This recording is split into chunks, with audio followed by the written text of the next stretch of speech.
University మంచి భవిష్యత్తు కోసం తెలుగు విద్యార్థులు ఇష్టపడే యూనివర్సిటీ. కాల్ 9059052378 9059052379.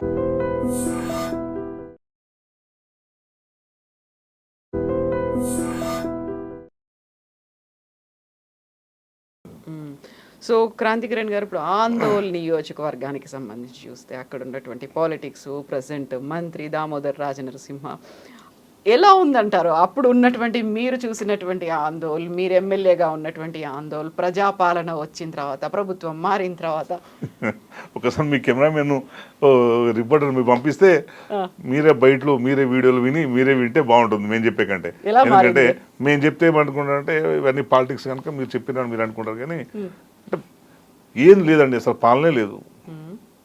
ప్రజలకు ఇచ్చిన మాట ఒక్కటి నెరవేరలేదు. ఆ ఇచ్చిన మాటలు పక్కన పెట్టి కేసీఆర్ గారి హయాంలో ఉన్న సంక్షేమ పథకాలను కూడా అమలు చేసే పరిస్థితి ఇప్పుడు లేదు. మొత్తం రాష్ట్రంలో ఎట్లుందో మా ఆందోళన కూడా అంతే ఉన్నది. ఇంకేంటంటే మా ఇంకా వైద్య ఆరోగ్య శాఖ మంత్రి మా దగ్గర, అక్కడ కూడా వైద్య శాఖ ఇంకా మెరుగు ఉండదు అనుకుంటే అది కూడా లేదు. కనీసం మా జిల్లాకు మంత్రి గారు హరీష్ రావు గారు ఉన్నారు, కనీసం మా జిల్లా కన్నా కొంచెం స్పెషల్గా ఇంట్రెస్ట్ చూపెడుతుండే. ఇప్పుడున్న మంత్రి జిల్లాకు కాదు కదా, మా నియోజకవర్గానికి కూడా స్పెషల్ ఇంట్రెస్ట్ ఎక్కడ చూసిన పరిస్థితి లేదు. మా దగ్గర ఉన్న నేను ఎమ్మెల్యేగా ఉన్నప్పుడు రోడ్లను శాంక్షన్ చేయించినాం. ఆ రోడ్లన్నీ క్యాన్సిల్ చేయించేసి ఎక్సెస్తో మళ్ళీ శాంక్షన్ చేయించారు. ఆ పనులు ఇప్పటిదాకా స్టార్ట్ కాదు, టెండర్లే కాలేవు. ఇప్పుడు రోడ్డు మీద పోతే మొత్తం ఇంకా దుమ్ము పడుతుంటుంది. నేను ఎలక్షన్ ముందు పూర్తి చేపిద్దామని చేయిస్తే ఎలక్షన్ కూడదని చెప్పి వీళ్ళు కంప్లైంట్ చేసి ఆపేయించారు దామోదర్ రాజనరసింహ గారు. అప్పుడు మొదలైన పని ఏదైతే మా దగ్గర మెటల్కుంట రోడ్ ఉంటుంది, ఇప్పటికీ రోడ్ ఎంట పోతుంటే మొత్తం దుమ్ము ఎగుతుంటుంది. నీకు చలికాలంలో తెల్లారుజామున మంచి ఉంటుంది చూడండి, సేమ్ దుమ్ము దాదాపు ఒక 10 కిలోమీటర్లు ఉంటుంది. ఆ రోడ్ కూడా పూర్తి అయ్యే పరిస్థితి లేదు. అట్లాంటి రోడ్స్ అన్నిటి మేము ఎలక్షన్ కంటే ముందు చేద్దామంటేనే కంప్లీట్ చేసి ఆపేపించేసారు. సరే మేము అయిన తర్వాత వాళ్ళు గెలిచిన తర్వాత వాళ్ళని కంప్లీట్ చేస్తారేమో అనుకున్నాం. టెండర్స్ అయిపోయినాయి, మళ్ళీ ఆ టెండర్స్ అయిపోయినాయి కూడా క్యాన్సిల్ చేయించి మళ్ళీ కొత్త శాంక్షన్ చేసేది. కొత్త శాంక్షన్ చేసిన తర్వాత కనీసం అవన్నీ జరగాలి కదా, అవి కూడా జరుగుతలేవు. ఇరిగేషన్ ప్రాజెక్ట్ కోసం కేసీఆర్ గారు అద్భుతంగా డిజైన్ చేసి సంగమేశ్వర, బసవేశ్వర లిఫ్ట్ ఇరిగేషన్లో డిజైన్ చేశారు. సంగారెడ్డి, జహీరాబాద్, నారాయణఖేడ్, అందోల్ ఈ 4 నియోజకవర్గాల్లో పూర్తి స్థాయిలో సస్యశ్యామలం అయ్యే విధంగా ప్రతి ఎకరకు నీళ్ళు అందే విధంగా డిజైన్ చేస్తే అది కూడా టెండర్ అయిపోయింది. బసవేశ్వర వర్క్ నడిచింది, స్టార్ట్ అయింది. సంగమేశ్వర వర్క్ స్టార్ట్ అయింది. గవర్నమెంట్ వచ్చిన తర్వాత వీళ్ళు దాన్ని కూడా రద్దు చేసారు. అంటే మా ఆందోళన ప్రజలు సరే అనుకుందాం, నేను ఎమ్మెల్యేగా ఏం చేయలేనని మార్పు కోరుకున్నారేమో. మరి ఇప్పుడు మంత్రి అయింది కదా, మరి మంత్రి అన్నవాడు నాకంటే ఇంకా బాగా చేయాలి కదా. ఆఫ్టర్ నేను ఎమ్మెల్యే, ఫస్ట్ టైం ఎమ్మెల్యే. 2.5 సంవత్సరాలు నాకు కరోనాతో పోయింది. 2.5 సంవత్సరాలు నాకు కరోనాతో పోయినా సరే 4,000 కోట్ల ఇరిగేషన్ ప్రాజెక్ట్ శాంక్షన్ చేయించుకున్నా. దాదాపు 200 కోట్లతో రోడ్స్ నేను శాంక్షన్ చేయించుకున్నాను. అన్ని గురుకుల పాఠశాలలు బ్రహ్మాండంగా తయారు చేయించుకున్నాం. మరి ఇప్పుడు మంత్రి గారు అయినారు, సంవత్సరం అయిపోయింది కదా, ఉన్నాయన్నీ క్యాన్సిల్ చేసి ఏమంటారు చూడు, ఇల్లు మొత్తం పీకి ఇల్లు పీకి పందిరేసిన పరిస్థితి లాగా ఉన్నది తప్పించి ఎక్కడ కూడా మా ఇరిగేషన్ ప్రాజెక్టులు పూర్తి చేస్తాయనే నమ్మకం లేదు. మా పాడైపోయిన రోడ్లను కూడా పూర్తి చేస్తారనే నమ్మకం లేదు. ఇవి అభివృద్ధికి సంబంధించి ఇక సంక్షేమ పథకాలు అయితే అసలు ఎక్కడ దిక్కు లేకుండా పోయింది. పాత పెన్షన్ ఇప్పటికీ 2 నెలలకు ఒకసారి వస్తుంది. కరెంట్ ఎప్పుడు వస్తుందో తెలియదు, ఎప్పుడు పోతుందో తెలియదు. ఇంకా అట్లాగే కళ్యాణ లక్ష్మి ఎప్పుడు ఇస్తారో తెలియదు, అది కూడా తెలియని పరిస్థితుంది. తులం బంగారం పక్కన పెట్టండి, తులం బంగారం ఊసలేదు.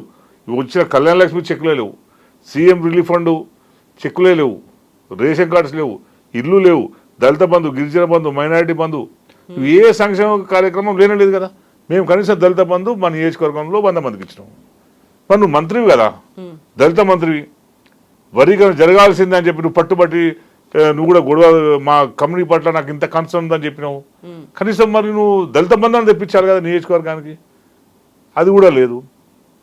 సో ఏం పెద్ద సంవత్సర కాలంగా మంత్రి అంటే ఏదో జరుగుతుందని మా ప్రజలు ఆశించుకున్నారు, కానీ అంత ఆశించినంతగా లేదని వాళ్ళ మాటలు బట్టే నేను చెప్తున్నాను. అందుకే నేను చెప్తున్నాను, ఎవరు కూడా ఆయన జనం ఎక్స్పెక్ట్ చేసినంతగా మా మంత్రి గారి పనితీరు కనబడతలేదు. మంచిగా హైదరాబాద్లో ఉన్నారు, వైద్య శాఖలో బదిలీలో పైసలు, టెండర్లలో పైసలు, భూమి లావాదేవీలు, సెటిల్మెంట్లు. సిటీ పక్కనే మొన్న నేను 2-3 సార్లు ప్రెస్ మీట్ పెట్టినాను. దాదాపు ఎకరాలు ప్రభుత్వ భూమిని ఇల్లీగల్గా వాళ్ళు మొటేషన్ చేసుకునే ఒక ప్రయత్నం చేస్తున్నారు. ప్రెస్ మీట్ పెట్టి స్థానికులందరూ గొడవ చేస్తే అది ఆపేసారు. సో ఎక్కడ ల్యాండ్ దొరుకుతుందా, ఎక్కడ పైసలు సెటిల్మెంట్ చేసుకోవాలి అనే దాని మీద ఆలోచిస్తున్న తప్పించైనా నియోజకవర్గం గురించి అయితే ఎక్కడ పట్టించుకుంటుంది. నియోజకవర్గం గురించి కాదు, అసలు శాఖ గురించి పట్టించుకుంటుంది. ఈరోజు పొద్దున్న పేపర్ వచ్చింది, ఆంధ్రజ్యోతి పేపర్లో. ఇది ఆరోగ్యశ్రీ జిల్లా కోఆర్డినేటర్ నియామకంలో ఒక్కొక్కరితో ₹1,00,000 తీసుకున్నారంట. సో ఇంత అవినీతి నేనైతే ఎప్పుడు చూడలే. అసలు కేసీఆర్ ప్రభుత్వం ఉన్నప్పుడు ఇప్పుడు పైసలు తీసుకున్నారని తెలిస్తే వెంటనే సస్పెండ్ చేస్తారు. ఇప్పుడు అంత అఫీషియల్ అయిపోయింది. అంత దానికి అధికార ముద్ర అయిపోయింది. దాచుకో పంచుకో అంతే. ఇప్పుడు మీరు సంగమేశ్వర బసవేశ్వర ప్రాజెక్టుల గురించి చెప్పారు. దీనికోసమే మాజీ మంత్రి హరీష్ రావు ఒక పాదయాత్ర చేస్తారు, వారం రోజుల పాటు పర్యటిస్తారు అనేది అది అఫీషియల్ కన్ఫర్మ్ అయినా మీరు జాయిన్ అవుతున్నారా?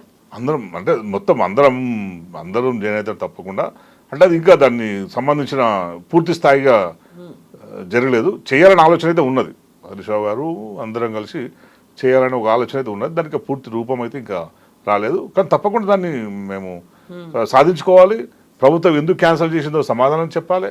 ఎందుకంటే వాళ్ళు ఏం కొట్లాడి తప్పించే పరిస్థితి లేరు కదా. అది మాకు అవసరం.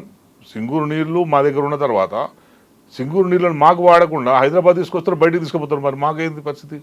మాకు చాలా కొట్లాట చేయడం. దామోదర్ రాజనరసింహ గారు దాని మీద నిరసన చేసిండు 4 రోజులు 2004లో ధర్నా చేసిండు. వైఎస్ వచ్చి నేను మీ నీళ్ళు మీకు ఇస్తాను చెప్పి మాటిచ్చిపోయాడు. కాలువ దొరికింది అంతే. మరి వెనకాల పరిస్థితి ఏంది? బ్యాక్ వాటర్స్ వాళ్ళకు అటు సైడ్ వాళ్ళ పరిస్థితి ఏంది? నీవు కాలువ చేయడం వల్ల ఆందోళన అట్లాగే పుల్కలు 2 మండలాలు మాత్రమే బెనిఫిట్ అయినాయి. మళ్ళీ మునిపల్లి, రాయకోడ్, వట్పల్లి, నీకు రేగోడ్, టేక్మాల్, అల్లదురు ఇవన్నీ మండలాలు ఉన్నాయి. ఇవన్నిటికి కూడా సింగూరు నీళ్ళు జరగాలి కదా. వీటన్నిటి కూడా ప్రణాళికలు కేసీఆర్ చేసిండ్రు. కేసీఆర్ గారు చేసినప్పుడు దాన్ని ఎందుకు క్యాన్సిల్ చేసిండ్రు మీరు? దాన్ని వెంటనే పునరుద్ధరించాలనే డిమాండ్ ఉన్నది. డిమాండ్ 100% మేమందరం కూడా కలిసి చేస్తాం.